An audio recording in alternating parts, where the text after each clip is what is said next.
million cash. Wala kayong cheque? Checking account ba yun? Cash po yun, Your Honor. Na-request ko po. Paano pumayag yung bank manager na i-release yung 457 million cash? Ano naman po, sa land bank naman po yun, at, Your Honor. So, So land bank, bank manager. yes po. Also, Lilibeth Lim. Hello, Highway po. Andito pala. Is she from the land bank? Malolos branch. Ma'am, can you join us? So, may arrangement ba kayo, Sally, sa bangko para pumayag sila ng may malaking transaksyon na gano'n na ilalabas? Hindi po, Please come forward, ma'am. Yun sa land bank. Your Honor, papaalam naman po ako sa kanila. Mawa na po, may withdrawal po akong ganon. So, hindi naman po agad-agad yun ibibigay. May mga araw po yun na sasabihin na kasi kinukuha pa daw po nila sa ibang, Kaya nga. opo, Pero pangkaraniwan, yun yung pinakamalaki. 457 million isang araw. teka po. I-recall ko lang po ulit sa, O ano ang pangkaraniwan? tanong ko po sa abogado. 50, 70 million? Mga minsan po kasi kalahati, minsan 200. Million. Opo, minsan po 150. Depende po sa ano po, kung ano po yung Kay Mr. Kay Mr. Diskaya, ganun din ba? Meron kayong account sa land bank? Yes, Your Honor, meron po. Tapos dinideposit sa inyong account sa land bank yung pondo ng DPWH? Your Honor, ano po, LDAP po. LDAP. Ibig po sabihin yung mula po sa DPWS pag binayaran kanila, papasok na po yun sa account mo. Sa land bank? Opo, nasa iyo na po yun kung gusto mong i-withdraw or Yes, panatilihin yes. na po muna doon. So, kayo may checking account kayo o nagwi-withdraw din kayo ng cash? Pag kailangan pong bumili ng mga materyales na cash para po mas makamura, doon lang po kami nagwi-withdraw ng cash. Pero umaabot sa daang bilyon din yung inyong account sa land bank. Tama ba yan? Depende po sa collection po na makukuha po Well, namin. yes or no? Umaabot ba ng bilyon ang accounts ninyo sa land bank dahil sa mga project ninyo? Hindi naman po kasi kadalasan po pinambibili din po ng materyales at saka pampasweldo. Pumapasok pa rin sa account ninyo. Yes po, Your Honor. So nagkakaroon ng reflection sa account ninyo yung pumapasok na bilyon-bilyon. Yes po, Okay, Your Honor. okay. That's all I need to know.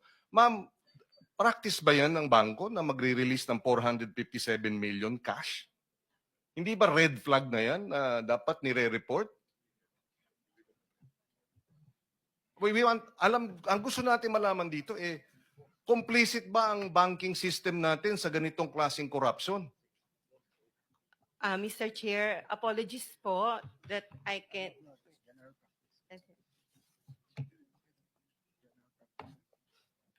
Kindly stand up, ma'am. So you can administer your oath. Do you swear or affirm to tell the truth, the whole truth, and nothing but the truth in this proceeding? Yes po. Thank you. You may take your seat. Please proceed.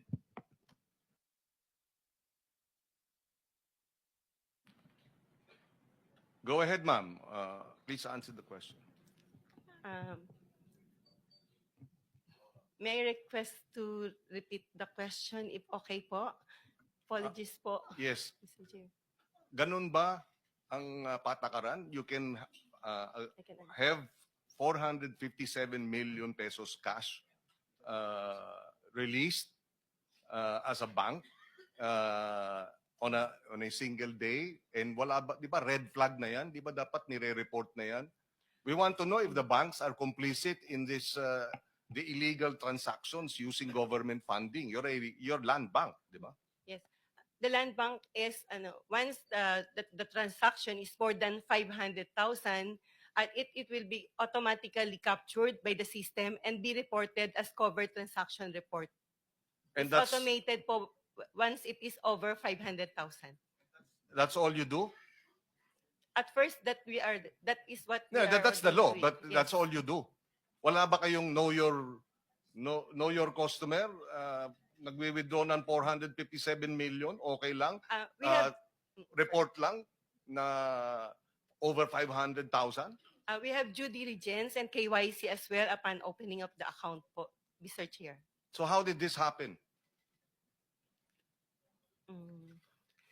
In particular account po, it is according to bank secrecy, we need to request for the consent of the if it is of the client. Miss Sims, Miss to buy- Sally, okay lang siyang magpaliwanag?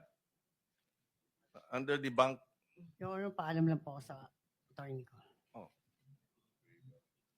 waiver of your rights to under the bank secrecy law. Yes, Your Honor.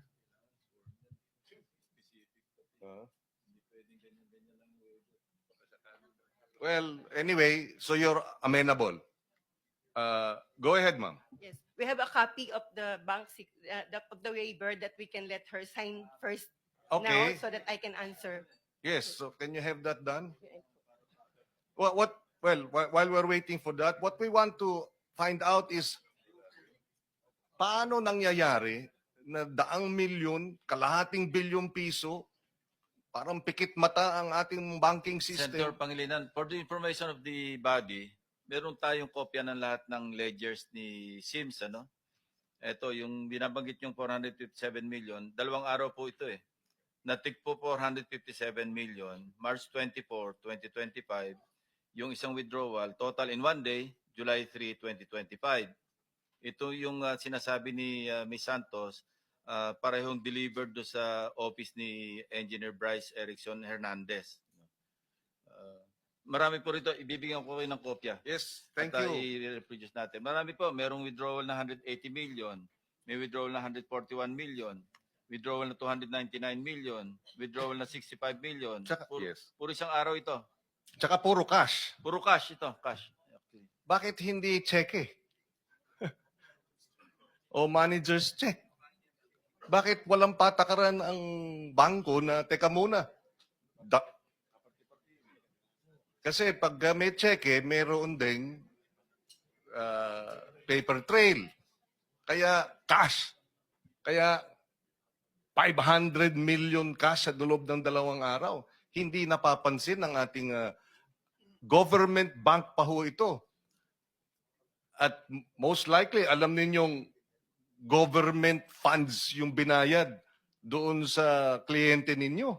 Senator Kiko, bigyan ka namin ng additional 2 minutes. Yes, please. Okay, Thank you. thank you. Go